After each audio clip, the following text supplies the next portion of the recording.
In the 20th century, global peace was negotiated in rooms where black voices were never meant to enter. Power was inherited, authority was guarded, history was written by empires. And yet, behind the scenes of the United Nations, at the very center of modern diplomacy, stood a quiet, brilliant man whose work changed the course of international relations. His name was Ralph Bunche, a scholar, a diplomat, a peace negotiator. And in 1950, he became the first black person in history to win the Nobel Peace Prize. Ralph Johnson Bunche was born in 1904 in Detroit, Michigan. His early life was shaped by loss. Orphaned at a young age, he was raised by his grandmother in Los Angeles, a woman born into slavery who believed fiercely in education. From the beginning, Bunche stood out. He excelled academically, graduating valedictorian of his high school class. He went on to attend UCLA, where he graduated summa cum laude before earning a doctorate in political science from Harvard University. An extraordinary achievement for a black man in the 1930s. But brilliance alone did not protect him from racism. Despite his credentials, Bunche faced barriers at every level of academia and public service. Yet he refused to be confined by them. Before he became a global diplomat, Ralph Bunche was a scholar of empire. He studied colonialism, race, and power, particularly how European empires ruled Africa and the Caribbean. At a time when colonial rule was treated as natural and permanent, Bunche argued something radical: that colonialism was unstable, that oppressed peoples would demand independence, and that race was central to global politics. His research placed him at the forefront of early decolonization theory, long before it became global policy. Bunche wasn't just observing history, he was predicting it. During World War II, Ralph Bunche was recruited by the U.S. government to work on post-war planning.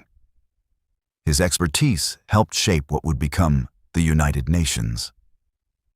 In 1945, Bunche was present at the founding of the UN in San Francisco. He became one of its highest-ranking officials, an extraordinary position for a black American during the era of segregation. But his most historic moment was yet to come. In 1948, violence erupted in Palestine following the creation of the State of Israel. The United Nations sent a mediator to negotiate peace. That mediator was assassinated. Ralph Bunche was asked to step in. Against overwhelming odds, Bunche led negotiations between Israel and its neighboring Arab states. Working tirelessly, often in isolation, he drafted and secured the 1949 armistice agreements, effectively ending the First Arab-Israeli War. It was one of the most complex diplomatic achievements of the century. And in 1950, the world took notice. Ralph Bunche was awarded the Nobel Peace Prize. He was the first black laureate in history. Despite global recognition, Bunche remained deeply aware of injustice at home. He supported the civil rights movement. He marched with Martin Luther King Jr. He spoke openly about racism in the United States, carefully, strategically, and without spectacle. He believed change required institutions, not just speeches. As a senior UN official, Bunche helped oversee peacekeeping missions across Africa and Asia, guiding newly independent nations through fragile transitions. Yet today, his name is rarely spoken, not because his impact was small, but because history often forgets black architects who work behind the curtain. Ralph Bunche died in 1971. He left behind no empire, no monument of stone, but he helped build something greater, a framework for international peace, diplomacy, and self-determination. He proved that intellect could be revolutionary, that quiet leadership could reshape the world, and that a black man, born to a grandmother who had once been enslaved, could stand at the center of global power and change history. Ralph Bunche was not forgotten by accident.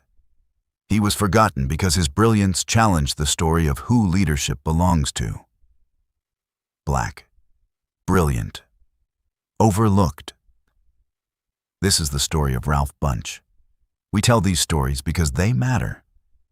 Because Black history is world history. If you value this work, please like, comment, and share this video. Your support helps us continue uncovering the lives that shaped the world, even when the world forgot them.